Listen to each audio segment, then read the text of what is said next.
Evolutionary.org Hardcore 2.0 coming your way. This is episode 119. Today we're going to talk about tricks to make your training better by Para Pharma. So in this one, Mobster and I are going to go over why training better equals better results. We're going to talk about techniques and correcting mistakes. We're going to talk about specific tips when it comes to your training. We're going to talk about specific steroid options from Para Pharma, and we're going to talk about why you should use Para Pharma. But first, let's start with why training better equals better results. So, Mobster, this is his topic. He wanted to talk Yeah. about it, so I'm going to give him the floor to start. Okay. So, what I've occasionally seen, and I think it's a lot better than it used to be, Steve, and you come onto our forums and you'll see that it's a lot better. In the past, and I've seen this for myself, there were examples of people that have gone on cycle, and the only time they trained well and the only time they ate well, clean, nutritionally, properly, etc., was when they're on cycle. Equally, we've also seen examples of people with poor training, poor nutrition, and then if they're old enough and they're ready for it as a cycle, as a good example would be someone that's using training. It's almost possible to get some gains, even debulk, Steve, but let's say trend because this is the one that seems to help the most in that particular way, where you can train poorly, eat poorly, and still see gains, still see fat loss, still see recomposition. So the obvious thing here is why train poorly, why eat poorly, and specifically why train poorly and get some gains. Let's say, for argument's sake, that we have them on a testosterone cycle, Steve, and they do very well. It's 8 weeks, 12 weeks, and they gain 3 or 4 pounds of new muscle. And you see a physical improvement in a photograph.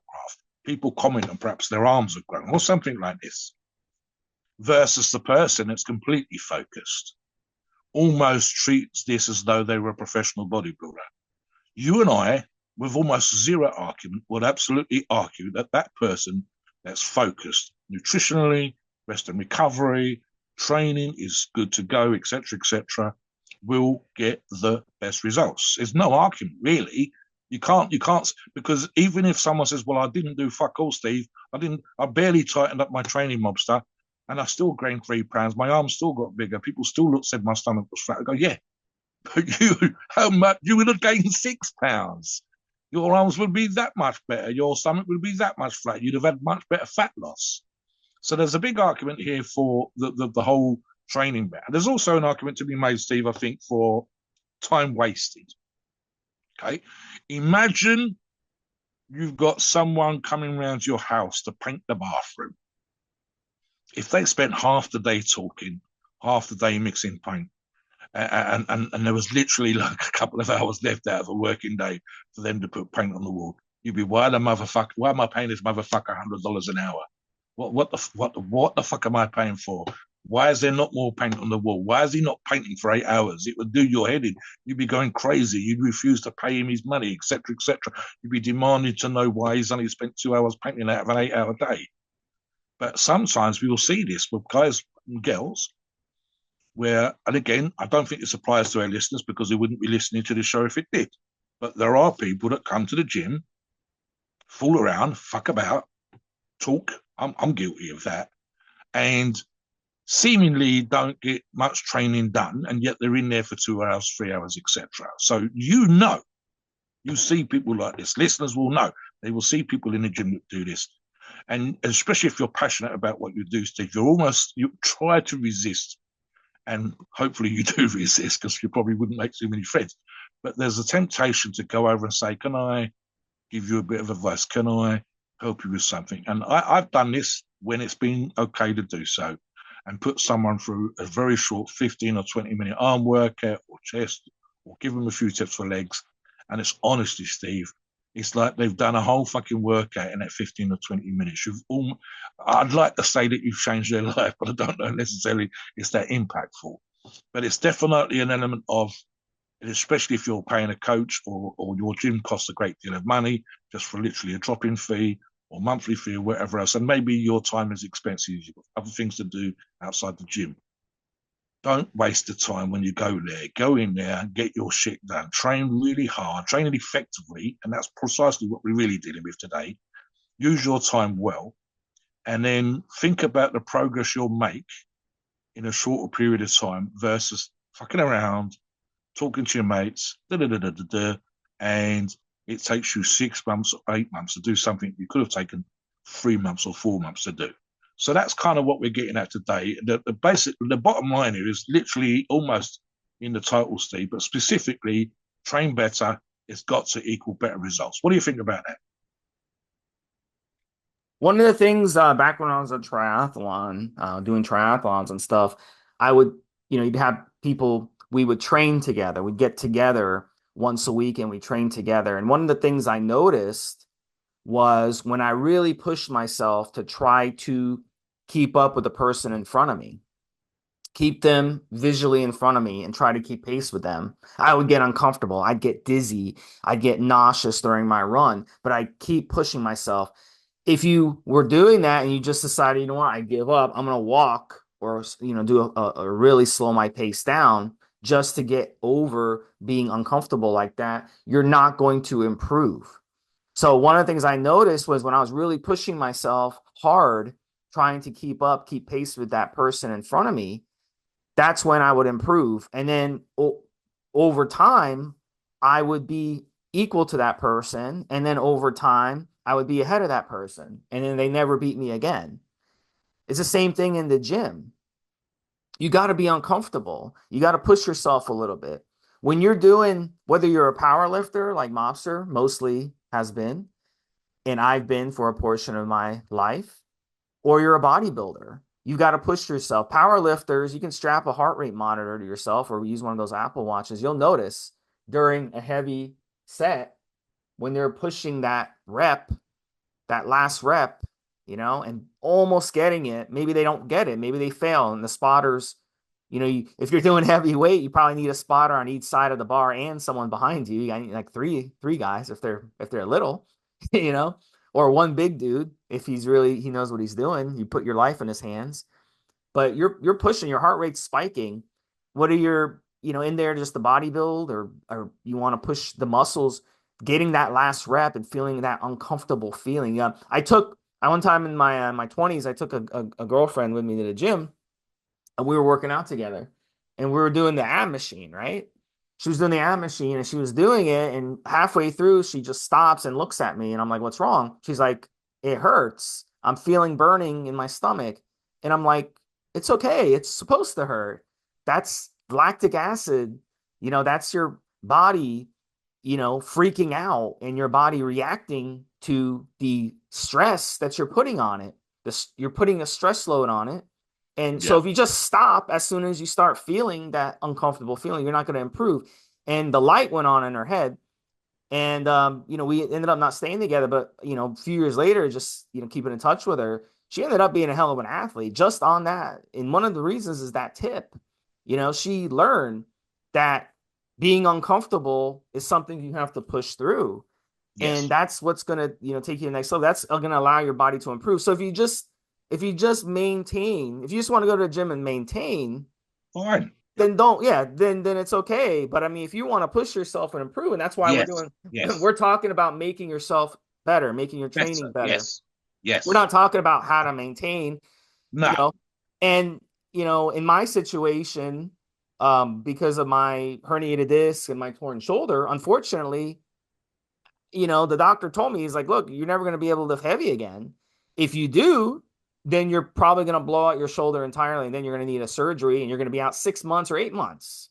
And the surgery may or may not work. You may, lose, I don't want a doctor cutting me open if it's not necessary. So I'm never going to be able to push myself like that when it comes to powerlifting, but you can push yourselves other ways still. So I still push myself in the gym on that last rep, but I do it with proper form. So if you're sacrificing form and you're doing the bench press and your spine is or you're doing a deadlift and you look like a question mark, your spine looks like a question mark, and you're doing really sloppy form, that's not helping you either. That's hurting you. So you still want to stick to correct form when you're doing it as well. Go ahead, Master. Yeah. Yeah. Let me give you an example, which is probably a kind of a modern thing. And this goes back to the value of your time. Most of us, especially if you're working or studying, I'm kind of semi-retired, Steve. He's doing his podcast with you, do other bits and pieces, but nothing. I'm not doing an 8 hour or 10 hour day. But the majority of our listeners aren't. They're working. They're of an age where they're working their careers. They're working either professionally in that kind of professional roles, or they're labouring or whatever else, right? And then with the travelling, commuting, shopping, if you've got kids, you've got after school, preschool activities, etc.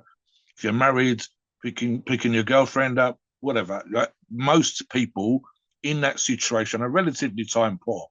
We literally this morning we had a guy that was in the gym on the forums at 2:30 in the morning. I can't imagine it. But even I've trained at like 7 o'clock in the morning because I had a big busy day ahead of me, scheduled appointments or whatever. So on that rare occasion for me, I was time poor, so I trained earlier. Right? If you are time poor, if you've got all these other normal lifestyle type activities that people do, family, social occasions, etc., you do not want to waste the time that you have available to you in the gym. There's also an element of here, before we move on to the next topic, Steve. For some of us, and I think I'll include myself from time to time, and I'm gonna throw Steve in with me. There's an element of mindfulness when we go to the gym. I've especially had certain situations in life which are the same stresses that everybody else, deaths in the family or whatever. And on occasion, the gym has acted as a little tiny bit of a sanctuary, and especially so when we're working our asses off, because you cannot really think of much else when you've got some ridiculous weight above your face or on your back, or you're straining your hardest to complete a rep, or the lactic acid, the pump is going crazy.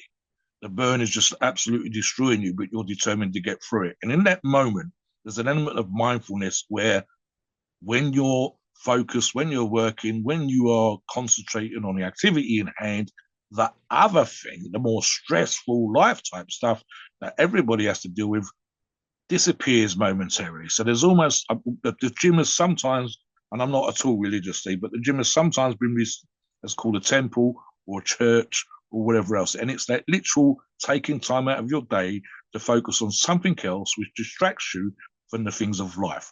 And again, that only happens, it doesn't happen when you walk in. It doesn't happen when you sit on the bench. It doesn't happen when you get your phone out. It happens when you're killing the cardio. It happens when you've got a target to hit. It happens when you are time limited. This is a 12-week thing that I've challenged, a competition that I want to do. It happens when you've decided you're going to bench 300 pounds for the first time in your life. It happens when you decided you need to get your body fat down to 17% or 15% or 12%. At those times, that element of being more useful, so to speak, and focusing on the thing in hand and getting the work done can be a distraction from those other horrible, nasty, disgusting things that really everybody has to deal with. So this is another way, again, of making you practice certain elements, which we're going to touch upon now, in your training to make that kind of thing become a habit and to help you mentally, train you mentally, but specifically give you a certain value and accomplishment and so on and so forth. I mean, look, guys, if you want to lose body fat, the idea that in 12 weeks' time you're going to see your abs should be a focus.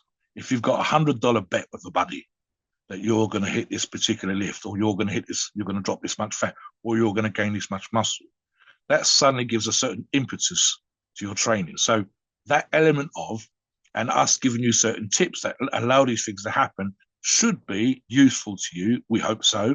And again, you're listening to this show, so you're looking for this kind of information. You know what the topic title's about. We've told you what's going to happen. So let's get now, Steve, into certain elements of training. I want to touch upon, as a second part of the show, the idea of strict training, and we'll talk about that specifically, and what we call loose or cheat. Now, cheating has its place, absolutely. More of a getting you to do a couple of loose reps at the end of a set. But what we sometimes see, and there's a good buddy of mine, I'm not going to name him on the show, he's of a certain age, former soldier, and bless him, I'm not sure if it's just a habit that he's got into in terms of the training style that he does, and I love the fact that he comes to the gym gets his shit done, and it's a good focus for his day, keeps him disciplined, or that he's got some sort of medical reason for not doing movements a certain particular way. But if you didn't know who he was, Steve, if you wasn't familiar with him in any way, means, or form, and you came to the gym, you would literally look at me with a "what the fuck is he doing?" look on your face. Now, as I said, he's disciplined. He keeps himself in reasonable shape. He's been doing his stuff for years and years. So for whatever reason, it works for him. But if it was a younger listener and we saw them doing it in the gym, you'd so tempted to go over there because the form that he uses is from the get-go. And there are several exercises where he does this. It's not just one or two movements, which almost you could argue was dodgy elbow, maybe a sore shoulder or something. No, this is like pretty much every fucking body part. So what we want you to do, and I just literally had a chat with the guy behind the counter at the gym this morning, where he trained with our former IFBB pro. And one of the things that the former IFBB pro gets you to do, almost from the get-go, with every person I've ever seen him work with, is slow the movement down. So instead of I move weight from A to B, my thing is strength, my thing is power. So from A to B, I do certain exercises at certain periods of the year when it's about focusing on the muscle, but for the most part, it's get that weight off my chest and then above my chest. If it's bench, it's sitting down and then standing up if it's squat. It is not working on pectoral tension. It's not working on tension in my glutes and my quads for the squat. It is A to fucking B. But at the same time, I'm trying not to cheat. So I'm not bouncing off some giant spring or some big foam pad when I'm benching. I'm not sort of bouncing the weight off my chest when I bench and so on and so forth. But we do see this. So an obvious thing to do is cheat less. Do the exercise more strictly. Learn specifically, and I'll bring Steve into this, to work out what the muscle that you want to have tension on is and make sure that the tension is there. You don't get that with cheating from the get-go. You don't do that with loose form. What you can do, and this is why I said cheating does have its place, is be super strict, slow the movement down. Let's say, for example, Steve on bench press. And then at the end, when you've done a multiple 2, 3, 4 sets of hard, strict, slower, time under tension type training on your chest, then do something like a cheating type movement, then allow it to bounce. So talk about cheating having its place, Steve, but specifically the better option of the stricter, tighter training versus loose training. Yeah, and when you're doing a powerlifting competition, let's say you have to do a clean and jerk. Now, there's rules to a clean and jerk. There's rules like elbows can't touch knees. For example, if your elbows touch your knees on the clean, it's a scratch, so right off the bat. And then when you're doing the jerk itself, it's got to be the movement. The bar has to always be either same place or going higher. If it drops just a little bit, boom, you're scratched. So there's a certain technique. But as Mobster said, when you're training for a clean and jerk, you may touch your elbows to your knees during the training. But, if it happens once in a while, okay, that's fine. You don't want to make a habit of doing it every single time. But when you're training and you're really trying to push yourself to get stronger at that particular lift, it may happen, as Mobster said. Same thing on the jerk. You go to do the jerk, and maybe you get it up, and then the bar maybe goes down an inch or two. And then you go ahead and finish it, and you put it through. Guess what? Next time you do it, you do after you take a break, maybe you take like a 5 or 6 minute break, and you go back and do it again, the same weight, and then you get it again, and boom, now you get it. You not only get it, but there's no slowdown. You jerk, and it goes like straight up. There's nothing, not even a pause. So, when it comes to that, it's okay, as Mobster said. Sometimes you have to kind of cheat a little bit or have the poor technique. But what you can do when we're talking about correcting mistakes, I'll talk about this with me, and I've talked about it on prior shows, is that when you're younger, like when I was a teenager, I get injured, and a few days later, I was fine. But as you get older, you start getting into your 20s, especially your 30s. Now, these little injuries, they become chronic, and they don't go away. So my problem, and a lot of people's problem, is we're type A personalities. We don't want to have to take time away from the gym, even though we should take time away from the gym. Yeah. So in my situation, I started noticing I was waking up in the middle of the night where my entire right arm was numb. And I could feel inflammation going down my bicep. But I said, you know what? That's normal. I'm weight training all the time. It's normal. But what happened over time is it got to the point where literally I'd wake up in the morning and my entire side, but from my neck all the way down to my fingers were numb. That entire nerve was damaged because I kept pounding away. And what ended up happening is I found out I had herniated disc. I did an MRI, and I also had a partially torn shoulder. So now it got to the point where, boom, now that's the problem. So one of the mistakes you got to do is make sure you take care of your body. If you start noticing these little things, because no one told me this before, by the way, nobody told Mm, me. mm. Everyone's like, oh, push through injury. The only advice I got from peers who I trained with was push through the injury. Don't be a pussy, push through the injury. That's all you hear. It's not Yeah. their body. They don't give a shit about your body, right? So they don't care. They just want you to train with them. That's the way they're thinking, but they're not thinking of your long-term health.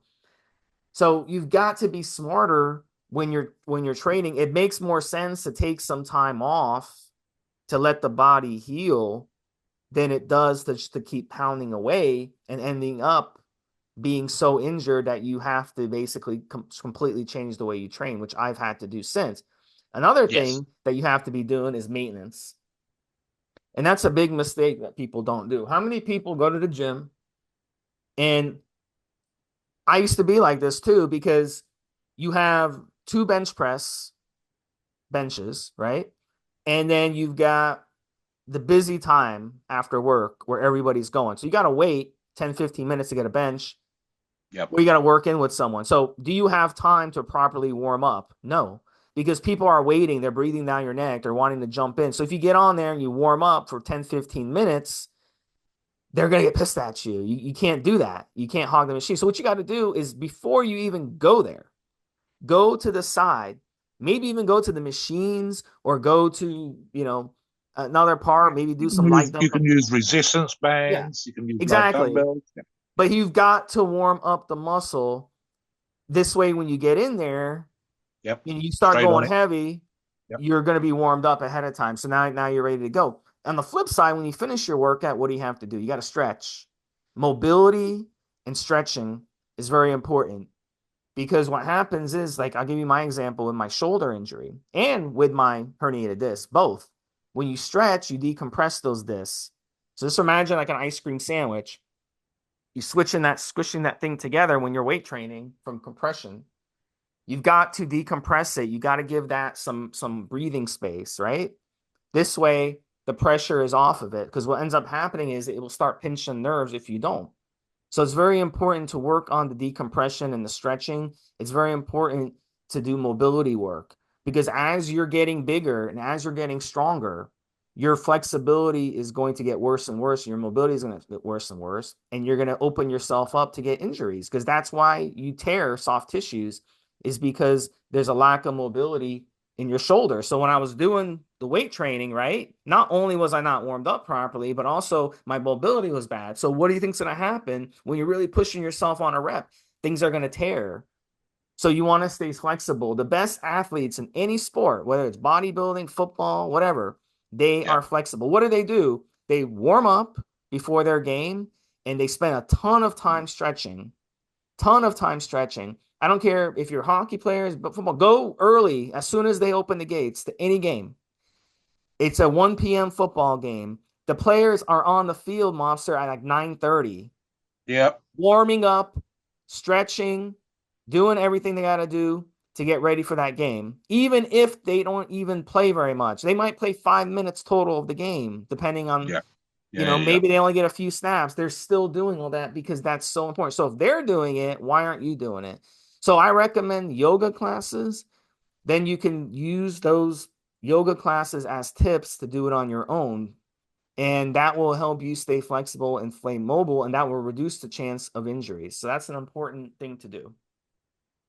Let me give you something which is something I mentioned it earlier on, Steve, when we can see the mistakes in others, but we are rare. I'm lucky in that I occasionally, I mean, I understand why I do certain things. I've made mistakes in the past, and of course, I've learned from my mistakes. And I have some degree of being able to self analyze, as in, why didn't I do this? Why was I lazy about that? Is this poor form? And so on and so forth. Okay.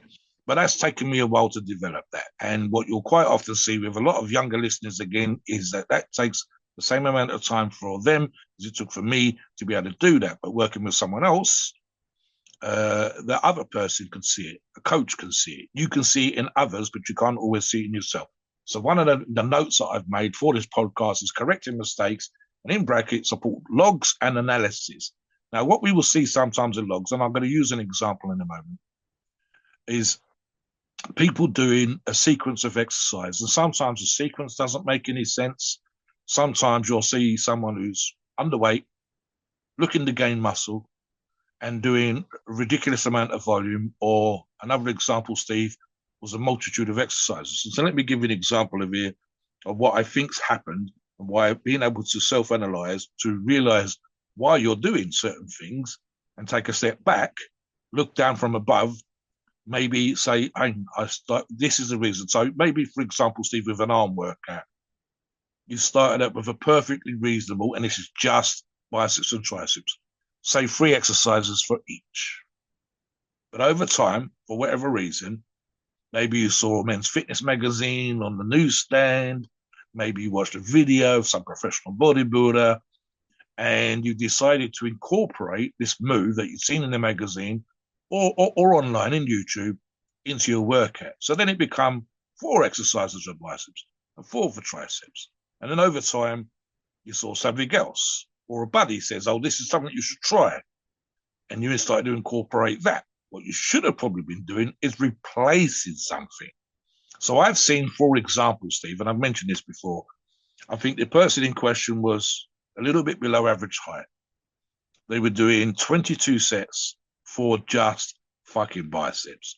And I believe the more recent one was 7 exercises for triceps. This was in one workout.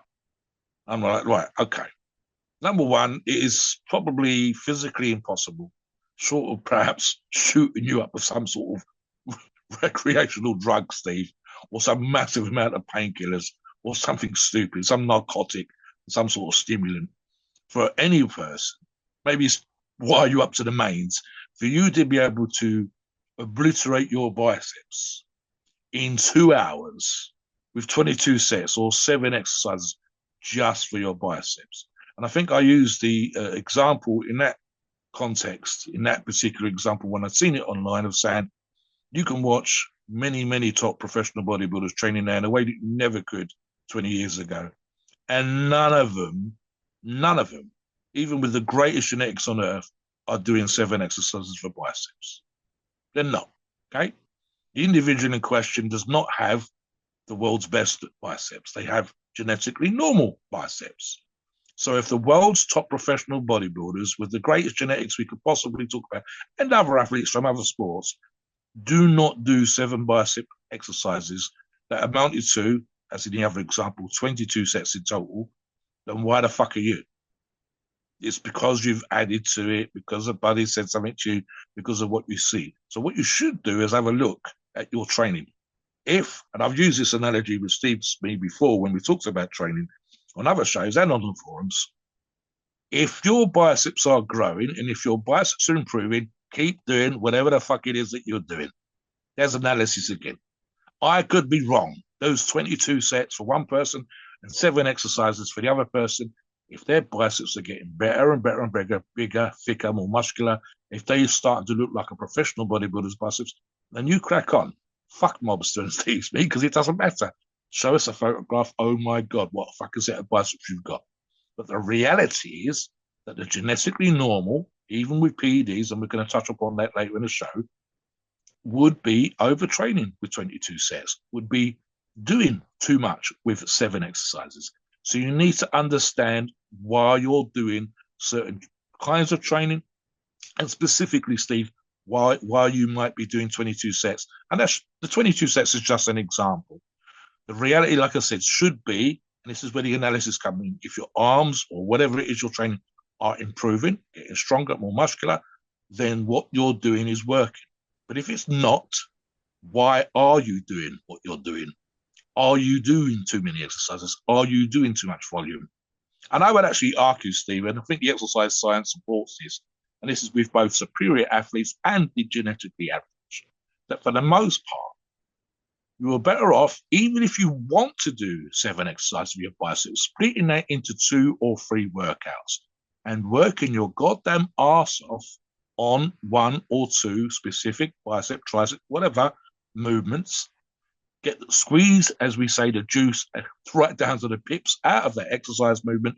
And then by all means, the next time you train arms or whatever, do 1 or 2 of these other movements. I've suggested, Steve, as an example here, you could, if you wanted to do all 7 exercises, do that over 3 workouts.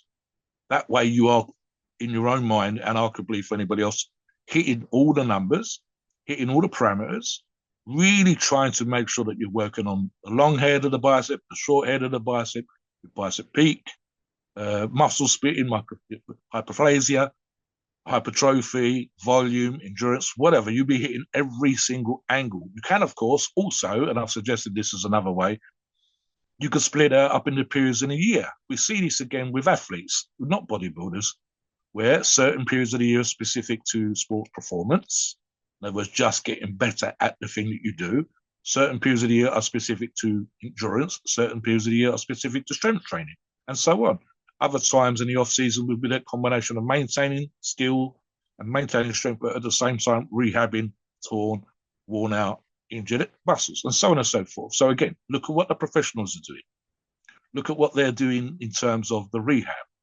You don't necessarily need to be on millions of dollars to copy some of their better habits. And again, if the top pros in any sport, specifically bodybuilding and weightlifting, aren't doing multiple chest exercises per workout or incredibly high volume, even with PEDs, then I would argue, Steve, that the analysis should be that for you, genetically average, maybe slightly predisposed towards muscle and strength, needs to reflect that in terms of your training. But again, look, the simple thing for this is, Steve, is, and this is why we encourage training logs.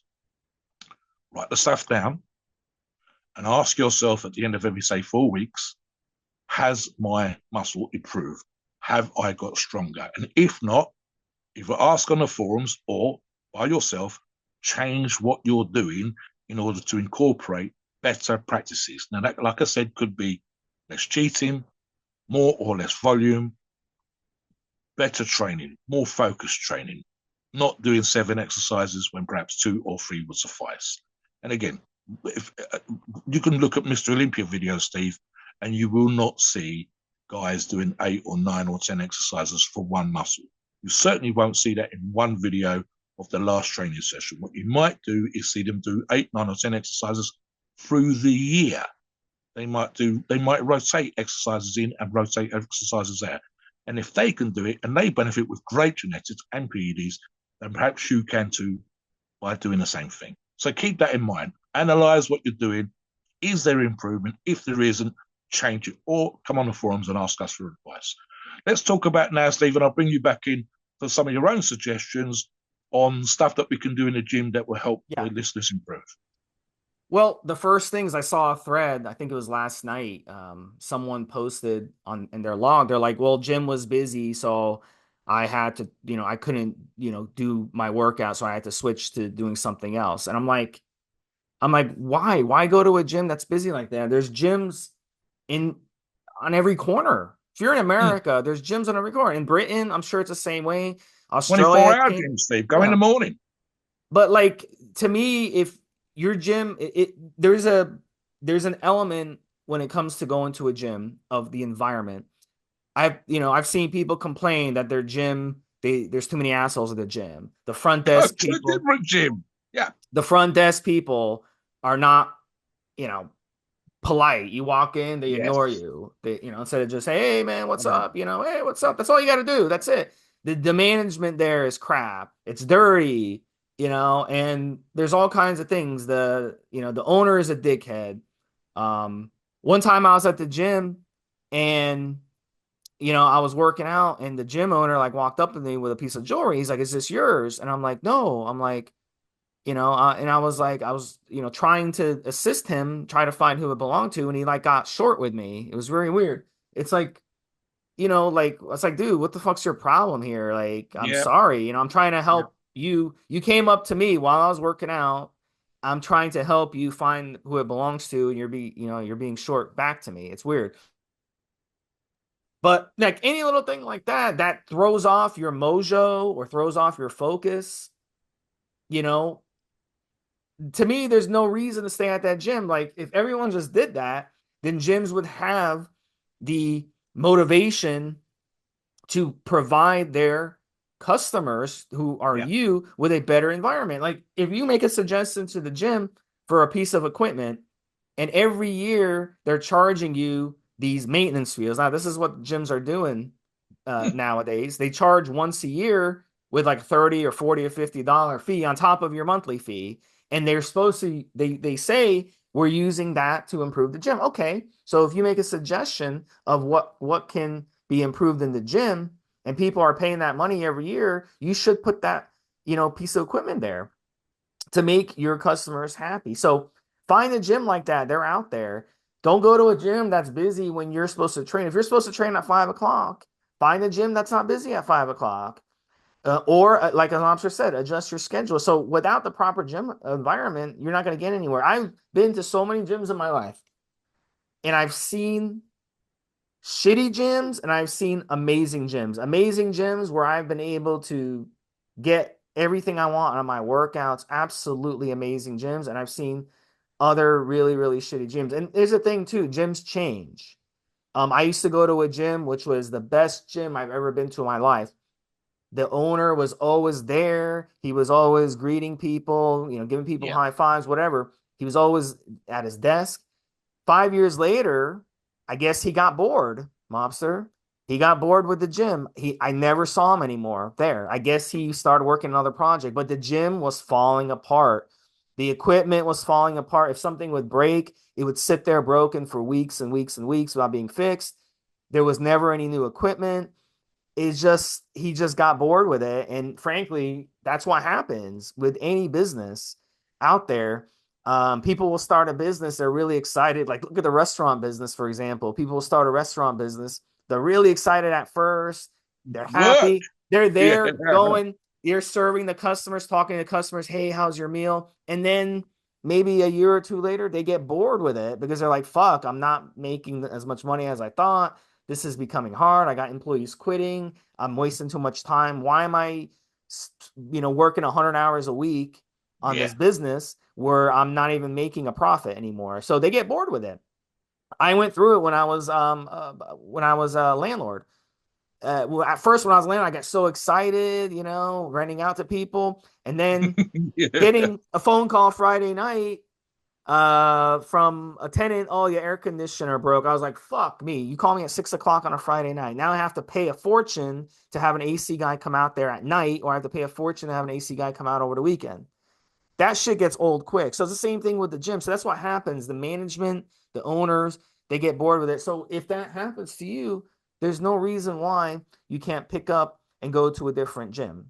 So that's what you need to do. You need to find a gym that fits you. And that's really the number one tip. And at the end of the day, don't use the excuse, well, Steve, I have no choice. There's no gym. Yes, you do have a Yeah, choice that's bullshit. That's because bullshit. here's your choice. You can get your home gym, Yeah. or you could find a buddy who has a home gym Yep. and ask them, hey, dude, can I come work out in your garage gym, you know, 4 times a week, and I'll pay you, and I'll actually bring equipment, and we can work Yeah. out together. I've had that. I've Yeah. had that. And they'd Yeah. be like, hell yeah. Yeah, I'll buy you a nice fucking squat rack, Yep. in the addition to what you have. I'll buy you some I, I, weights. I'll I, spend a I few had hundred. guys Yeah. that when COVID came along, I had guys that put money in a jar, and it was a fraction of what I'd spent on the gym. Trust me, even for the weeks and months that they trained here.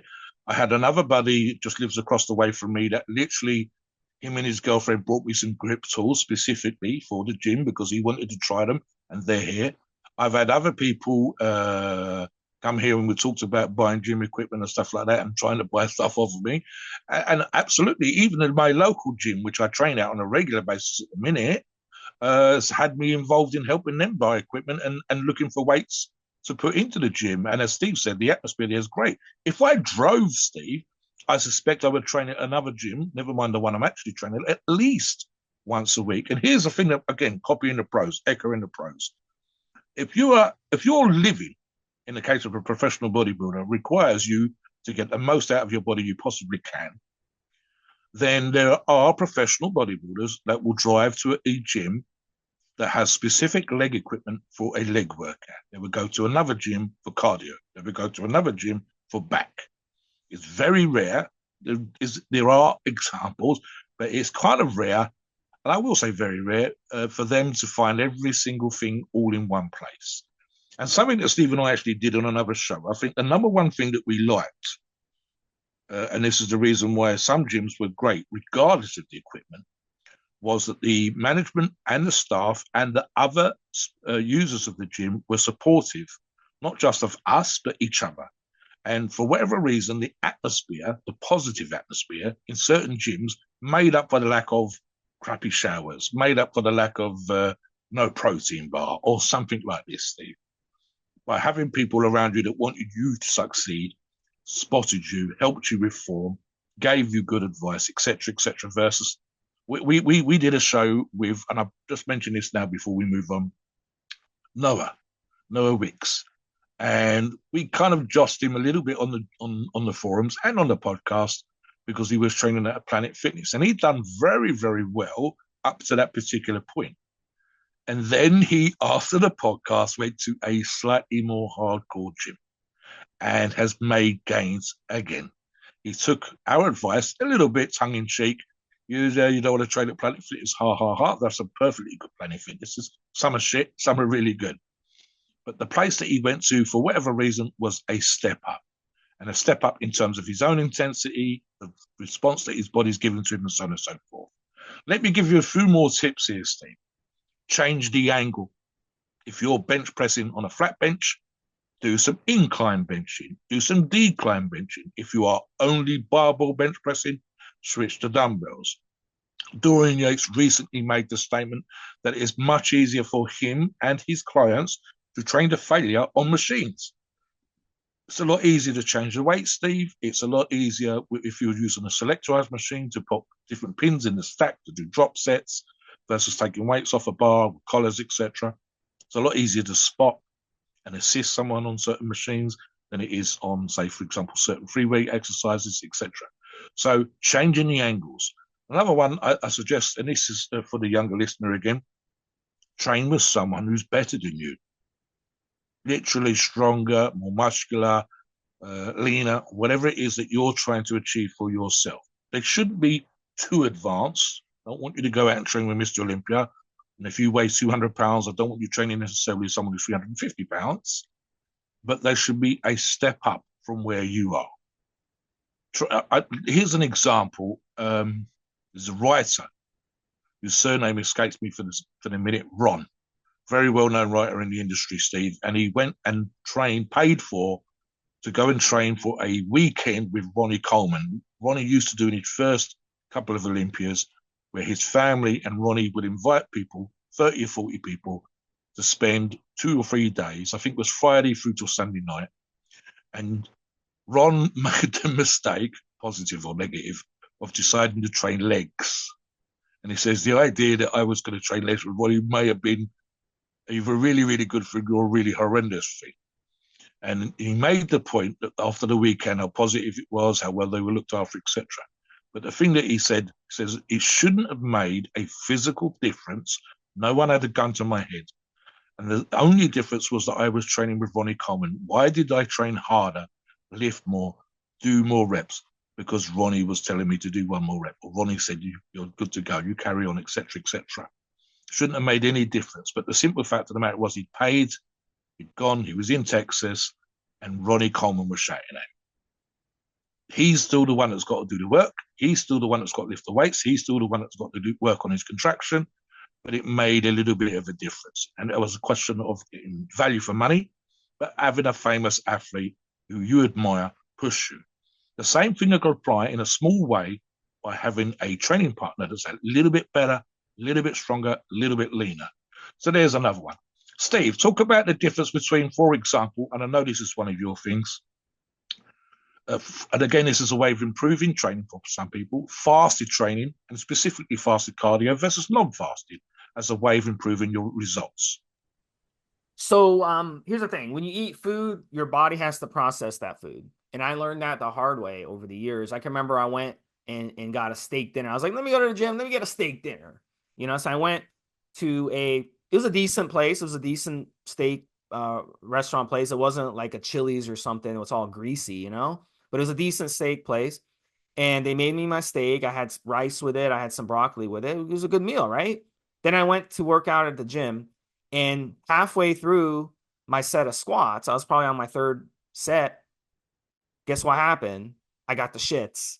So then I had to run to the bathroom and literally take a dump in the gym toilet, which I hate using public bathrooms. Those of you who know me, I'm OCD. I never use public bathrooms, but I had to. So what happens is your body gets under stress while you're training, and it's going to want to get rid of everything. So that's what happened to me. And it wasn't a very good experience because it wasn't like a good bowel movement. Let me put it that way. So whoever had to clean up my mess, I really feel bad for them at the gym. I'll put it that way. But seriously, like, your body is under enough stress when you're training, especially on a leg day. You don't want to eat a big meal beforehand. If you do insist on eating a meal, here's the thing with strength. I always tell people if you're training for strength, you want to eat something maybe an hour or two beforehand. And one of my strength meals are a couple eggs, good quality eggs, and a piece of fruit. That would be really good. Maybe some brown rice, something like that. Easy to digest foods like that aren't going to be and with the eggs, don't make it with like nasty oils. Okay. Don't fry it in nasty oils. Make sure you're lightly cooking the eggs and you're not adding a bunch of oil. The oil is going to fuck you up. The oil and butter will fuck you up during a workout. But you want to, eat something light. But if you're training not for powerlifting, whether you're going to go for a run, whether you're going to just go and do high repetitions, whether you're doing a recomp or cutting or something, the training fast is the way to go. This way, your body doesn't have interference. And a lot of people say, well, Steve, I can't train fasted. I don't feel good training fasted. I get dizzy when I train fasted. I say, look, that's because you're addicted to carbs. You're addicted to the sugar. So you'll get used to it. Give it a couple weeks, maybe 2 or 3 weeks. You'll get used to training fasted. It might be hard at first, but you'll get used to it. And then you'll train your body to not use that food that you're eating for energy, but you'll train the body to actually use those fat stores for energy. And that's really what we're supposed to do. So you'll boost your insulin sensitivity in the process, and a lot of good things will happen. But again, if you're training for strength, have a light, easy to digest meal an hour or two beforehand. Don't go in there with a big meal and then go train. That's not going to work. And otherwise, training fasted is something that is going to give you the most energy because now your body doesn't have any stress from having to process and digest that food you just put into it. So now it can use all its energy and all its thing on your workout. So you're going to have better workouts in the process. That's a huge tip that I wish someone told me years ago, and it will completely change your workouts no matter what you're trying to do at the gym. So, Mobster, why don't we get into next um, into the different Para Pharma options, specific Yeah, steroids. And I'll yeah. start with look, they have great orals and injectables, and we're gonna go over some orals and injectables. We're not gonna go over every single thing they have, it's just not No, no, plausible. no. But we're gonna Yeah, go over, I think, the top 9 or 10 steroids. So let's start with injectables, Mobster. And the first one, it's the most purchased option is testosterone. And Para Pharma has every testosterone you want. They have short esters, intermediate esters, long esters, blends. They have all kinds of things. So testosterone, a lot of people use test as the base of their cycle, but Mobster and I were one of the few people out there that say you don't need a base, but a lot of people like to have a base. But if you run yes. testosterone by itself, you can still run it by itself and have good results. So if you want to run it by itself, the average dose is around 500 milligrams. You go a little less, 300, 400 even is good for some people. If you want to use it as a base with any of these other steroids we're going to talk about, you can run it just at 100 milligrams and start there, or 150 or 200, and then go from there. The second one I want to talk about, Monster, before I bring you in, is Trenbolone. And I Yeah, have a lot of experience with Trenbolone. And Trenbolone is the one you want to wait till you're experienced. This is an advanced option. So with Trenbolone, I always recommend you stack it with something mild, because if you stack it with something also that's very harsh, you're going to have a lot more side effects. So it makes sense to stack it with something mild. Stack it with some Masteron, stack it with some Primo, stack it with some VAR or T-Bol, something very, very mild. Testosterone, if you want to use testosterone with it, very low dose of testosterone, because testosterone at a low dose is mild, but once you start upping the dose, it becomes more harsh on the system. So with Tren, an average dose is 300 milligrams a week, and it's going to take your strength and physique to a next level. And Para Pharma has you covered. They have blends, they have ACE, they have E, they have different types of Tren depending on what you're looking for. Mobster? I think key here, Steve, and I want to emphasize this before I give you a couple of choices, is for you to get the best out of your training, including obviously the advice that we've given earlier in this podcast.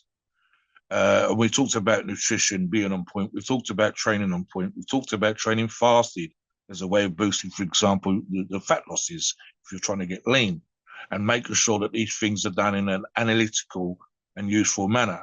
The same thing applies to the idea of you using a source. I would not, Steve, want to experiment by randomly sending my hard-earned cash off to a source that I've never heard of and hoping that they send me product back and hoping that the product is dosed correctly, etc., etc. So absolutely, I want to use a company. And as in this example, Steve, and I don't say this on every show, I like to use, I've used Para Pharma products. So for example, I'm looking here, Steve, and this is a blend, of course, at the Suster 350, which is a testosterone mix, as described here, Steve. If I scroll up the page, I can look at their Deca as an example. I've used specifically their Cutstack 150, and I'm looking at their Deca 300. So let's use this as an example. And I've done this on multiple shows, Steve. Decan 300, which is the Langelone Decanate product, combination with the Suster 350, literally the equivalent of 1 mil of each per week. That's 650 milligrams. I'd actually probably dose that a little tiny bit higher. And I might actually split that into half a mil of each, roughly every 4 days, which would push me slightly over, say, the 650 milligrams total, closer to 750 per week, maybe closer to 800, Steve, and then 8 to 12 weeks. I've told you many, many shows just how good my results are. The Cutstack 150, I ran for 4 weeks. I was using a mil of that 3 times a week. So Monday, Wednesday, Friday, for example, slightly more than that, I believe. And again, did absolutely amazing on that in terms of body recomposition and dropping down 2 belt sizes. And that was just 4 weeks. Most listeners would want a little bit longer than that. There's a little bit of training there.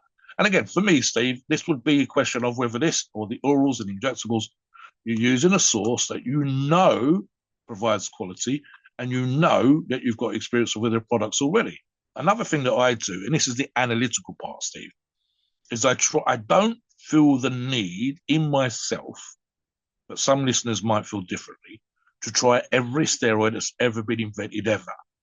I'm quite happy that if a steroid that I've chosen worked for me before, it should give me some results, positive results, perhaps not as good as, because that's not how cycles work.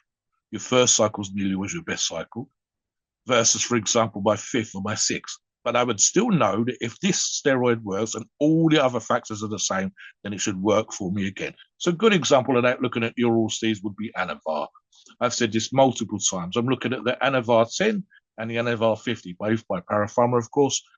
And I know that I do get good strength results from using Anavar as part of a cycle, specifically if I have a strength target. I know that in the past, when I was training for competition, not only did I enhance my strength, but typically on cycle, if my nutrition and training were on point, which they should be for competition, I would gain on cycle roughly 5 pounds. Now, for the listener, a lean mad gas of 5 pounds over again 4 to 8 weeks is a fantastic result, Steve. What do you think about using, again, solid sources like Para Pharma? And what about your choices for orals that you've had great results with? Yeah, so Winstrol, best dryer on the planet. You can go 25 to 50 milligrams a day with that. Turinabol, great mild cutting compound. It's really good if you want to do athletics, if you want something that's really, really mild. As you said, Anavar, 50 milligrams a day is good. Yeah. T-Bol, Turinabol is 10 to 30 milligrams a day. You can go a little higher if you want. Masteron's a great hardener. You can dose anywhere from 300 to 500 milligrams a week. Primobolan, it's a DHT derivative. 500 milligrams a week is very good with that one if you want a cutting cycle or recomp. Equipoise is, Arguably, Steve, Dianabol is almost idiot proof in terms of, especially for the newer users, getting gains from and feeling awesome on, especially again if your yeah, nutrition and training are on point. yeah, and Dianabol, you'll get great results on it if you want pumps. You'll get crazy good pumps if you want to gain mass. The appetite that it gives you is amazing. And then Equipoise is another injectable. I like Equipoise. It's a mild testosterone derivative. It's not very much anabolic or androgenic, so you're not going to get much side effects. You can run it 500 milligrams a week, and that's a really, really, really good dose as well. Something else, Steve, just before we talk about Para Pharma itself, and something we occasionally emphasize on other podcasts we've done. We talk about companies that have good ancillaries, and Para Pharma absolutely has good ancillaries. And one of the things we talk about specifically with the subject of today's podcast about making your training better. So for me, Steve, I would say about dosing and having access to good ancillaries, specifically AIs, to enhance the results from your cycle. So in other words, you're not making mistakes. You're not holding water. You're not getting gyno and so on and so forth. So talk a little bit about that as well.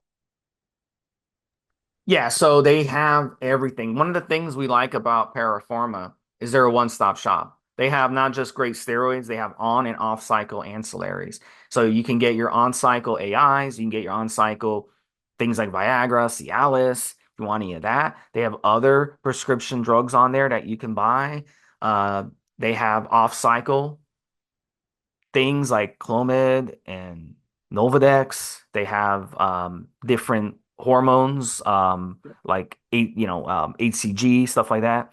And then they have growth hormone, HGH. And we've talked about growth hormone with Para Pharma on a previous podcast. Growth hormone is a Yeah, great, great addition as well to any of these steroids that we've talked about. So you can go with growth hormone. You can start the growth hormone and then use one of these steroid cycles and then keep the growth hormone going after, where you stay on growth hormone for a while. So that's a really, really good thing. So Para Pharma, they have it all. And they've yeah. been around for 2 decades providing quality products at a fair price. So they serve everyone, pro bodybuilders to average Joes. We have many, many guys on our forum who are using Para Pharma products for their logs, and they're having a Yes. lot of success. Here's the thing, Steve, and I'm going to use this analogy as we finish the show. Guys, if you was going to go out and buy yourself a new big screen TV or a new car or some new hi-fi, it's almost a given that you would check the reviews for the product. You would check the reviews for the company that's selling you the product. If possible, especially when it comes to hi-fi, you'd probably, and a car, you'd go for a test drive of the car. You wouldn't just rely on the reviews. Is the car the right car for you? Not just because everybody else said so, but because you feel it is. Do I feel comfortable driving this car? Does the seat feel right? With the hi-fi, does it play that kind of music that I like well? So when it comes to steroids, we sometimes, and I think it's especially true in the past, was relying on other people. Yes, it worked for me, etc., etc. We don't have to do that anymore. We can literally, there are online reviews of steroid companies, literally proper actual reviews, the same as you'd see for Amazon, for example, for a product. But what you're also looking at when it comes to the forums, you can look around multiple forums, including obviously Evolutionary, and you go, okay, are these people using Para Pharma steroids? Are they getting good results? I've said that the Cut 150 worked for me. I know of these orals and injectables, the ones that I've used and that I've had great results from. Steve himself has used Para Pharma products. So we can absolutely say that. But you shouldn't just rely on our word. You come onto the forums and you check out tens, if not hundreds, of Para Pharma users. You can go back for years and see the reviews.